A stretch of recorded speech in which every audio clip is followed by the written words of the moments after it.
234 தொகுதிகளிலும் இபிஎஸ் தலைமையிலான கூட்டணி தோல்வியடையும் என திராவிட கழக தலைவர் கி வீரமணி தெரிவித்தார். தஞ்சாவூர் மாவட்டம் பாபநாசம் தொகுதி ஐயுஎம்எல் வேட்பாளர் ஷாஜஹானுக்கு ஆதரவாக திராவிட கழக தலைவர் கி வீரமணி தேர்தல் பிரச்சாரம் மேற்கொண்டார். கபிஸ்தலம் பகுதியில் நடைபெற்ற பிரச்சாரத்தில் ஔவையார் பாடலை மேற்கோள் காட்டி நரேந்திர மோடியை விமர்சித்தார். பின்னர் செய்தியாளர்களை சந்தித்த அவர், தமிழகத்தில் உள்ள 234 தொகுதிகளிலும் எடப்பாடி பழனிசாமி தலைமையிலான கூட்டணி தோல்வியடையும் என கூறினார்.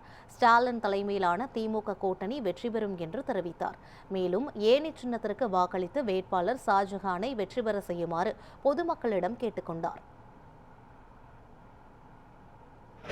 எடப்பாடியார் கட்சி இந்த அணி இருக்க அந்த அணியினருக்கு எங்கேயும் வாய்ப்பில்லை. காரணம், திராவிட மாடல் ஆட்சி மீண்டும் வர வேண்டும் என்பதற்காக ஸ்டாலின் அலை வீசுகிறது.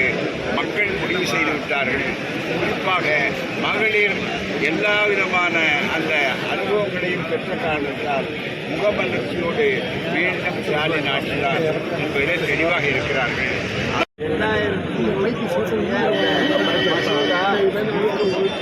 அது நிறைவேற்றப்பட்டுள்ளது. எப்படி அமல்படுத்துவது என்பதுதான். அது இப்போ வேண்டாம் செய்யலாம். வேண்டுமென்று அவர் திட்டமிட்டார்.